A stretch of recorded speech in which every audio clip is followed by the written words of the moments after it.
Hey, what's up YouTube? So it's been like a few days before since I made a video, so I wanted to give an update about what's been going on and my plans in the coming days and what I'm planning to play in the gauntlet and some new retention numbers, and I'm gonna go over how to make a helmet because a lot of people always ask like what should you actually upgrade on your build?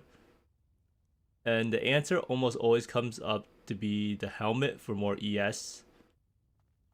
And yeah, Alpha's Howl is generally not that good. And the helmet, I'm going to take a look at some prices and then I'm going to see how much it actually costs to make it. So hopefully that'll help everyone out in terms of crafting a helmet for the aura stacker. But let's get straight into what I've been doing in WoW TBC before I get started with the rest of that.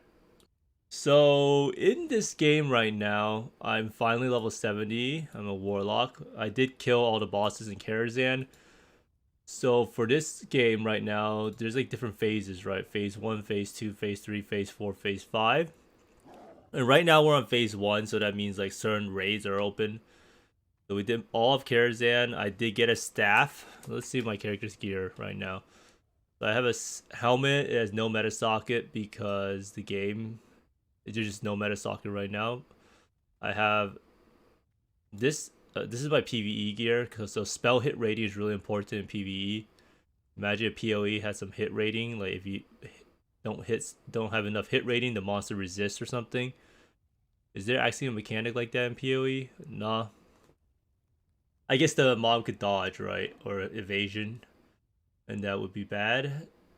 And then I have cloak, some set piece for warlocks, a tier 3 piece. This is the staff I got from Karazhan. My wand that I got from heroic shattered halls.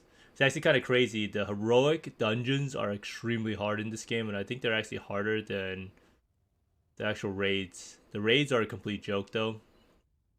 On the subject of raiding, it's actually kind of crazy, right? You'd think a game that's 15 years old wouldn't have any bugs in it, but while we were fighting the last boss of Karazhan, the boss bugged out like 3 times. Like, it's a dragon that flies on top of the castle, and the boss straight up just like pieced out in the middle of the fight and just flew up into the air and became unattackable and reset. So I guess I can't really be that mad about PoE and some of the bugs they have, because look at Blizzard. The game is 15 years old, re-released with tons of bug testing and reports, and it still bugs out, right? So it just happens.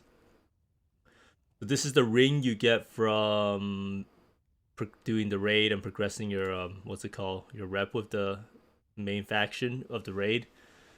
And this is some tier 3 boots or Shatra jumper, some quest reward, some more tier piece, some random belt. I also got this BOE belt in Karazhan. So you can see my gear is like pretty good now. I've done a lot of raids. I've also done a lot of dungeons, heroic dungeons. And it's actually kind of a grind. I completely forgot about how long it actually takes stuff to do in this game. And I don't have an epic flying mount. Like, my mount is still the slowest mount in the world. On the bright side, I have 2,500 gold. So right now, I'm pretty much just trying to farm for honor, because in all reality, like, my main focus of this game now is probably just gonna be PvP, right? I want to try to get the Gladiator title. I don't think there is a rank 1 title anymore because there's no more BG groups. So that's probably what I'll be doing mainly. Wow, so you see like this, just like in PoE, there's gonna be people spamming your mailbox. This is like on this first or second day, and there's already people trying to get me to buy Shadowlands and TBC Classic Golden Booster. I mean, I do need 2,500 gold. It's fine. No, I'm kidding, but yeah, you need 5,000 gold for the epic flying mount, so that's just absurd. So pretty much the plan now in this game is I'm pretty much just going to be logging in every now and then to do some raids, and then I'm going to be farming more PvP to get enough PvP gear to, what's it called, to do arenas when it comes out.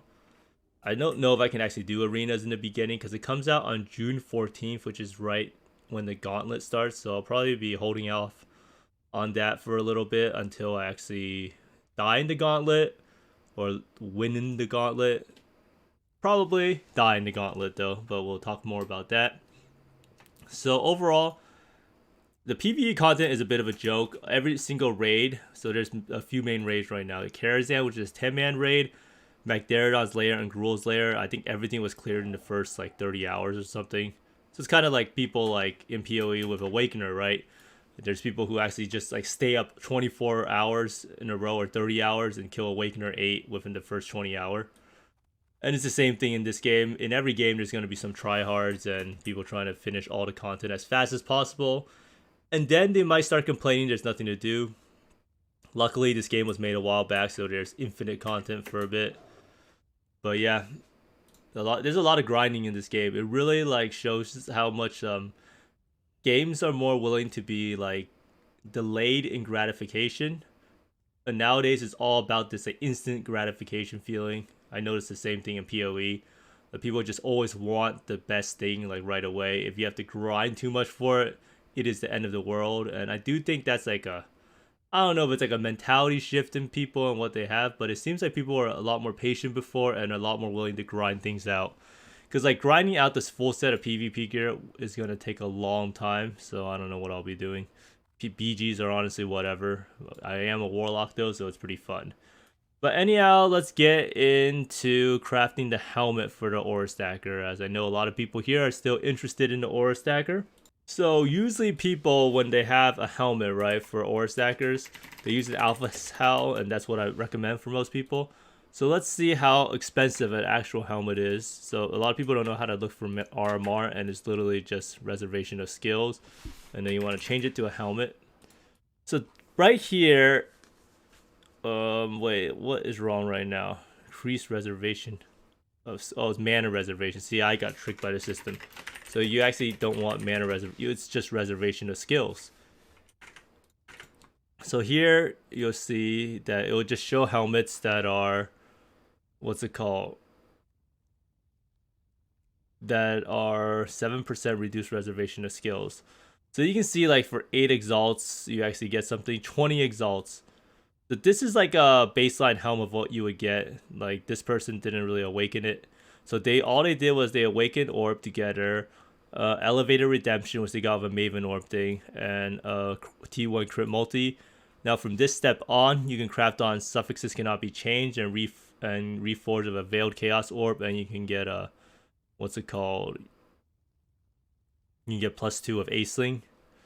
So you can see that it's around 20x. I know like right now the league is kind of like deadish, so it's harder to actually see. So if you want to see like items that are up like recently, you have to go here. So this will show anything that's been listed around 3 days ago, so it doesn't show stuff that's been gone forever. So the main thing to notice here is that most of these bases are already double influenced, so you can't use it as a way of awaken orbing it. Like this one is single influence, so if you wanted to try to make it yourself, you would have to buy a base that's only one influence mod. So this base could be used to awaken orb onto a hubris, but this base is like 16 exalts. I'm not really sure on the prices of Maven orb. So like everything, when it comes down to crafting, it depends on, oh shit, that's the wrong site. So everything comes down to like the prices of certain currency items, right? So right now, let's see how much Maven orb is. It's like, how much is this in exalts? 530 chaos. So how much is an exalt right now? So like, it's like 4.5 to 5x. So expected value would say is like 10x in order to get like elevated reservation. So you can see that there's a huge like upcharge on it, like 10-12x. It's not like the worst thing in the world because you do pay for safety of not breaking it. So all of these helmets are like pretty good. So you can see that these ones here, so like the ones that you can see that you could be using, like a Hubris Crown or Archdemon Crown, and this one's +2 AoE, right?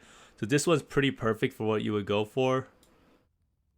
So T1 multi, 7% reservation of skills, enchant on it, and it already has the Aceling Exalt on it, and +1 pierce. So this is something that I would probably buy, right? So like you can see there's multiple of these helms for sale that's been pretty much made, like 25, 26x-ish. At this price range, I would say unless you are someone who loves crafting, I would probably just buy one of these helms around 26x, 25x. It is probably worth the price. But for someone who's like looking to craft it, what you need to do is you would need to get, so you always use this emulator, right? So I'm just gonna say that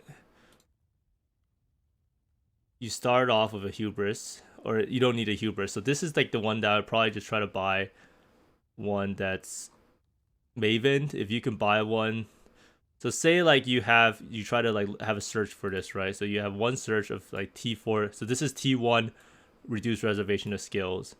Now you could try to buy one and set up a thing that has like, so you could, let's see. So this one you wouldn't really want.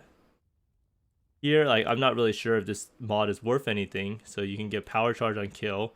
So technically when you Maven Orb this thing, oh, see, like right here, you would have the base, so you could try to. So we'll export this. But say like you fail this right here. Wait, it won't let me Control Z it. Weird. But ideally, if you could choose another mod that could give you another good outcome.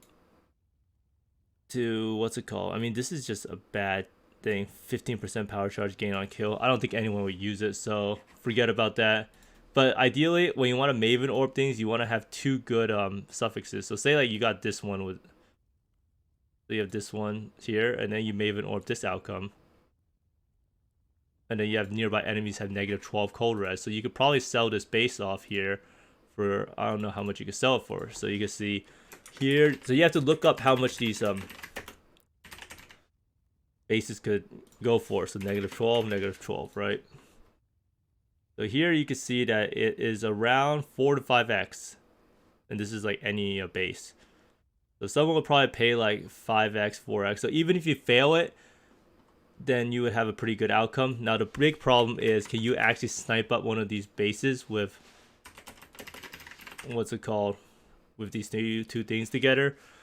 Because that's actually the trick.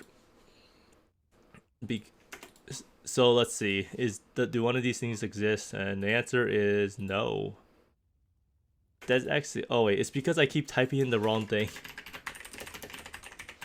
So this is like the type of research people need to do, right? When you want to Maven Orb items. And it's the type of like research that you do that makes you the money. So you can see that it's pretty hard to get like ones with two things that can be done on. But theoretically, if you bought this one and you hit the other one, well, you wouldn't make any money because the base is so expensive already. Yeah, I mean, I guess it's very hard to get those two things together. But you can see back in the day, maybe it used to exist. Let's see. So we put down -4 and -5. Yeah. I mean, people just have bought it up already. So, and yeah, let's get back to making this helm. So you would try to chaos it, or you can use a fossil combination to get reservation of skills. And you hit the Maven Orb to get this, and then we have the export data, so now we can restart it. So ideally, that thing can be done on any base, as long as it's a Redeemer base, because we're going to want to do the helmet with, what's it called? Probably on a hubris, because a lot of people can't really afford to put the purities. So everyone's going to put the purities in the helmet because they still need the +2, right? So you would use this, and then you would try to get it to be a perfect fossil, or you can use the bench or the syndicate to get it higher. But if you want a perfect one, you would probably just do this until you hit 30%, but kind of hard to hit it. It's kind of RNG. Some people would settle for 25, 28. Ideally, you would want it so 30%. You would also want to buy the hubris with the enchant that you would already have it on it, and you can put a Warlord's Exalt to make a Warlord base before you start. I think that's the cheapest way. So make sure you get the hubris, and then you put the hubris of an enchant, then you use perfect fossils to get it to 30%, and then you Warlord Exalt it to get it to be Warlord base. And then you can probably honestly just have it in your inventory, find harvest one of these times, and just reforge crit a few times until you hit. Okay, so you would just want, so I think this one is, yeah, so you only have one Warlord mod, so that's fine, right? So now you want to awaken it, the item that we made earlier. Oh no. Well, what even happened to it? Okay, so it kind of got messed up, right? Let's see here. I don't know what happened to the Control Z thing, but let's do it again real fast. So we're gonna create the new helmet. It's gonna be, so we're just gonna make sure that it's a Warlord base. So anyhow, we're just gonna put it so it's -7%, and then the crit multi will be, where's the multi? So you would have this thing on here. And now, let's say you awaken orbit together, and this is like how it is right now. So you could probably just future-proof the helmet, and you could put on aspect of the avian with the beast crafting. Now this makes that so that you can in the future go for, what's it called? You can go for CI if you wanted to. Now if you wanted to have chaos res on the other hand, I don't know what happened to the Control Z button. It just doesn't work anymore. But kind of awkward, but undo. Okay, we can press the undo button. There we go. So you undo it. So let's say you wanted to have chaos res guaranteed. So what you would do is you wanted to get to the bench. Suffixes cannot be changed. Wait, what? The suffixes cannot be changed. And then you would use reforge chaos. And since it has an open suffix and there's no other chaos mod, it will guarantee you to have chaos res. So you can have chaos res here, and then you craft on suffixes cannot be changed again, and then you would use the veiled chaos orb, which is right here, and hopefully you unveil. So here you're fucked, right? So you didn't get +2 aura, so you would have to try it again, but you will still always have the suffix base to go back on. So let's undo this step here, undo it again. So you do this again, you veiled chaos orbit, and hopefully you unveil +2 AoE, and you didn't get it again. Well, that is a shame, because that means you're going to have to waste another veiled chaos orb on getting this. So unveiled, and you got +2 level of socketed. Okay, so you're bricked again. So you can see that it is a pretty involved process to get. This is actually very lucky, because I'm assuming when I did the Reforged Chaos, they got this T1 mod. So right now, this %ES mod is actually really, really beneficial, because normally you wouldn't be able to do anything about it. But right here, so if you actually had gotten that, I would probably just buy an Aceling Exalt rather than what we're doing right here. But see, we got it right here. So theoretically, when you got this part of it, you would not use suffixes cannot be changed. Like if you use Reforged Chaos and you actually got a good chaos res, you would then get the Syndicate and add an Aceling mod and try to unveil +2 AoE. But we didn't get it again, so that's just too bad. So we're gonna undo it. So theoretically, if it actually went well, you got the Aceling unveil. But this is only if you get another good prefix that you want to keep, and you didn't get it again. So yeah, it is not guaranteed at all. So you can pretty much see from this case scenario of me doing this why it is always better to just buy the crafted helm. You can just get extremely unlucky at times, even if like the crafting method seems to be okay. So this is +2 AoE. So now what are we gonna do? If you're playing Spark, you would just craft on what's it called, +1 Pierce for extra Pierce. So this one. Now if you're not playing Spark, you just wanted some free ES, you would just craft on flat ES, and you have to uncraft this, you craft on some flat ES. And there you go, 240 ES helm, +2, 7% chaos res. It's a pretty good helm that we made, right? But you can see that we spent so much money. Each one of those Aceling fails. The Aceling Exalt is like 3 to 4x. I don't really know anymore. And then the suffixes cannot be changed is also 2 exalts. So you can see it's extremely expensive rather than just going and buying one of the helms that I showed you from the start, right? So we just went and looked for like a helm with +2 AoE or something. Okay. So you would have probably just saved yourself a lot of money. You could have been farming more currency instead of having to deal with buying all this stuff. If you just bought one of these Archdemon crowns that has +2 on it already. So like this helm right here, +2 AoE. Granted, it has some bad what's it called, suffix, but it's perfectly fine. This one even has a free prefix, I think, right? Yeah, so you could honestly YOLO exalted or something. So you could probably even like talk this person down even more. So like right here's another helm if you don't want an Archdemon crown. So you can see that buying it for 20x or whatever, you could probably get this guy even lower because he listed it 7 days ago. Discipline is actually the best enchant if you empower it. So hopefully this is like a nice case study, like showcase that it's always better to buy things that's pre-crafted. A lot of people have crafted a lot of these helmets. They probably just want to get out of the build or they want to sell off a piece because they upgrade it and they're pretty much willing to just part with it for break even. This is not just for this league, but for like anything in general in the future. Like crafting your item is fun, but buying the item, especially when you only have like 25x and you're trying to go for this craft, there's a huge chance that you can just break the craft and just never financially recover and feel awful. But hopefully that illustrates how to craft a helmet and why I always say to make the helmet, because it is probably one of the best upgrades you could possibly do. And now I wanted to showcase what it's actually like raiding in WoW, because this was actually like a pretty toxic, what's it called, thing that came up, and I just thought it was a funny clip that I thought people would enjoy. Since I haven't been playing PoE, this is the only like in-game clip I have of something that's I found pretty interesting that happens. It illustrates why I actually despise raiding in the long run in WoW. Because I think we're slower than we will be on the beta. So, just use it when he first spawns. If it's up for the next one, then say so. If it's not, then you Earlier need to say said so our as well. damage would be better. Okay. I mean, I forgot that, you know, we're playing with triple allies, so.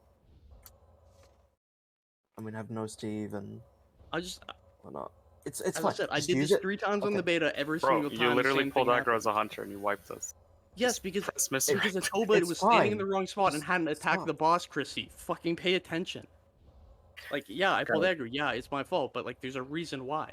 All right. It's not because We I just- pressed the Alright, wrong I'm buttons. done. He I'm was done with retarded. you. I pressed Just one go. thing and he hadn't attacked Okay, it. we go again. It's fine now. Stop Go being hit the boss. autistic. Jesus fucking Christ. Use the urn, Afro. I mean, like, I'm a big You see her. Dodge Christie fan, but like, man, you're pushing it. Just start the event, bro. Easy fight. It's a bit. It started.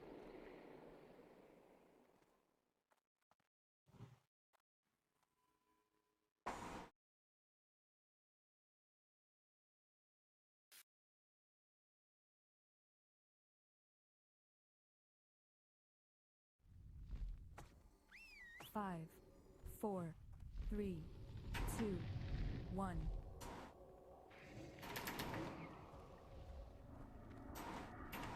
Very separate investment.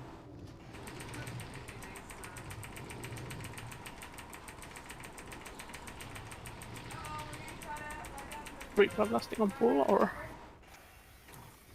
You can last now. Make sure you don't have the debuff. Move up. Or Howl. You don't have it? Okay. Yeah, I was in bombing here since I dropped back. Make sure you have Tremor down, by the way, fella. It's down. Yeah, it's definitely.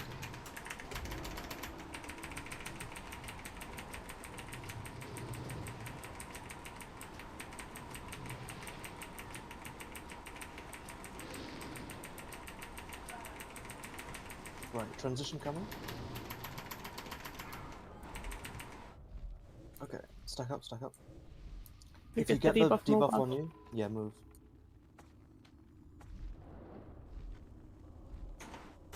Please don't.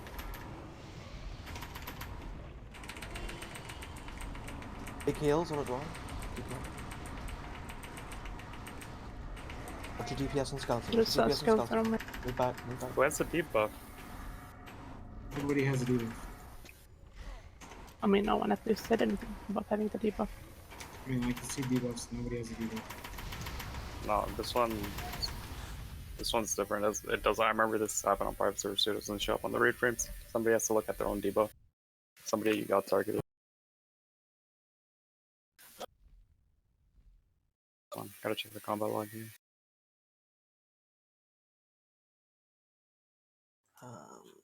But anyhow, I hope you enjoy watching that little clip of our boss attempt. That is the boss that we spent the longest. It's actually kind of crazy to me that we spent that long doing a TBC boss fight in a game that's been solved and released 15 years ago. But it really shows you that mechanics are mechanics, and especially the game actually feels really buggy when I played it.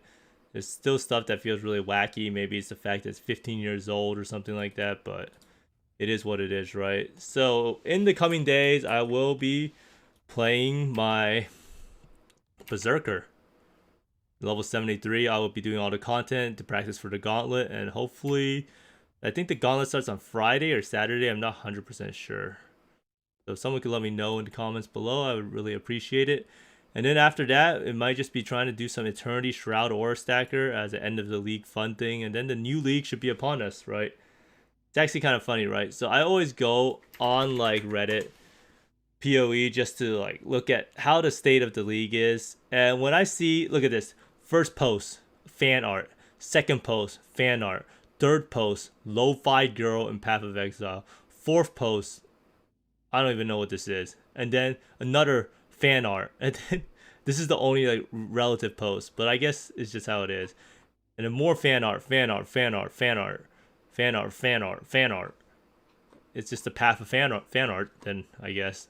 But here I found this. Where is this graph? So like a lot of people in the previous video when I mentioned about the peak of the players, and yeah. So this is how you actually judge it. So it's like the percentage of the peak, right? So you can't actually judge it based on the number. So even if the number might be bad, it's really bad when you look at it as in a percentage of the peak, because the number might be a little higher than previous leagues, but that does not mean that the game is doing better relative to the amount of people that actually play it, right? Because it's about the percent attrition rate. And you can see it's already right here. It probably will drop down the cliff after a few more days, especially with TBC. I don't know how much of it has to do with TBC or how much of it has to do with how bad the league is, or how much of it has to do with the fact that it's not an expansion league. I do think actually something that's a pretty big factor that people probably don't realize is the fact that Ritual and Ultimatum are very, very similar leagues. Like when I played it, I was like, wow, am I just playing Ritual again? But the difference is that Ritual felt a lot better because there's more rewards to choose from, and it wasn't so random and RNG based. RNG is fun and all, but RNG, when it works out badly for people, makes people hate the game and makes people resent it in a weird way. But maybe I'll finish off the 40 out of 40 challenges, but I hope this gives you a little better perspective on how how I view the league and why it's actually like this. So let's see the Steam charts for Path of Exile. Wow, what did I just go to? Steam charts daily total 27,000. Looks like it's making a little bit of a comeback on the weekends.